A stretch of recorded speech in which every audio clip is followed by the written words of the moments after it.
Hello bachcho, let's have a look at this question which says a compound of xenon and fluorine is found to have 53.3% xenon. Oxidation number of xenon in this compound is options are -4, 0, +4 और +6. Okay, तो ये compound है जिसमें xenon and fluorine present है. Xenon present है as 53.3% ratio में. इस compound में हमें ऑक्सीडेशन नंबर फाइंड आउट करना है जेनॉन का. Okay, so the key concept here is oxidation number of xenon in the given compound. Okay, so oxidation number find out करना है xenon का जो इस इंफॉर्मेशन के बेसिस पे. तो कंपाउंड में 53.3% xenon प्रेजेंट है. तो अगर हम एज्यूम कर लें कि टोटल मास जो है, let the total mass of compound equals to 100.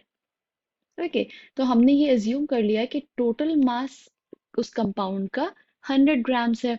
तो xenon which is present as 53.3% of this compound, so we can write 53.3% of 100 grams क्या हो जाएगा, it will be 53.3 grams.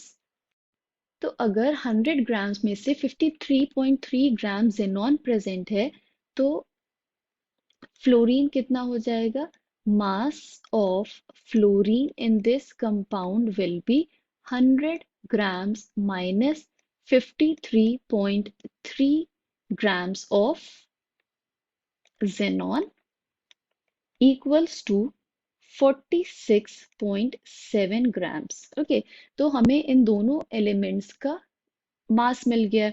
इससे हम कैलकुलेट कर सकते हैं इनके नंबर ऑफ मोल्स. ओके, तो moles of xenon will be, moles हम कैसे फाइंड आउट करते हैं, moles is given by the mass, given mass upon atomic mass or molar mass of this compound. Okay, so we can write mass upon molar mass, right?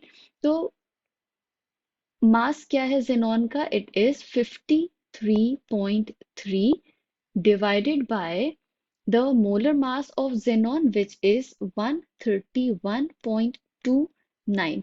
इससे हमें क्या मिल जाएगा, it will be equal to 0.405, इसको हम round of करके लिख सकते हैं 0.41. ओके, सेम तरह से हम मोल्स फाइंड आउट कर सकते हैं ऑफ फ्लोरीन. तो फ्लोरीन का गिवन मास क्या है, इट इज 46.7 एंड जो मोलर मास है फ्लोरीन का दैट इज 18.99. इसको कैलकुलेट करेंगे तो हमें मोल्स मिल जाएंगे फ्लोरीन के 2.45, राइट. अब ये जो हमें मोल्स मिल गए हैं इसको हमें सिंपलेस्ट रेशियो में कन्वर्ट करना होगा. तो जो स्मॉलर नंबर ऑफ मोल्स होता है हम दोनों वैल्यूज को उससे डिवाइड कर देंगे. तो स्मॉलर वैल्यू यहाँ पे क्या है, इट इज 0.41, राइट. तो इन दोनों वैल्यूज को जो हमें ऑब्टेन हुई है इनको हम डिवाइड कर देंगे बाय 0.41. ओके, तो इससे हमें रेशियो मिल जाएगा इन दोनों एलिमेंट्स का. तो xenon के लिए क्या हो जाएगा, number of moles 0.41 divided by 0.41 equals to 1. And fluorine के लिए क्या होगा, number of moles which was 2.45 divided by 0.41 क्योंकि ये स्मॉलेस्ट था इन दोनों नंबर्स में. इससे हमें मिल जाएगा 5.97. इसको अगर हम राउंड ऑफ करें it will be equal to 6. Okay, तो ये हमें रेशियो मिल गया xenon का ratio which is 1 and fluorine is present as 6 in numbers. Okay, तो फॉर्मूला क्या बन जाएगा इसके बेसिस पे?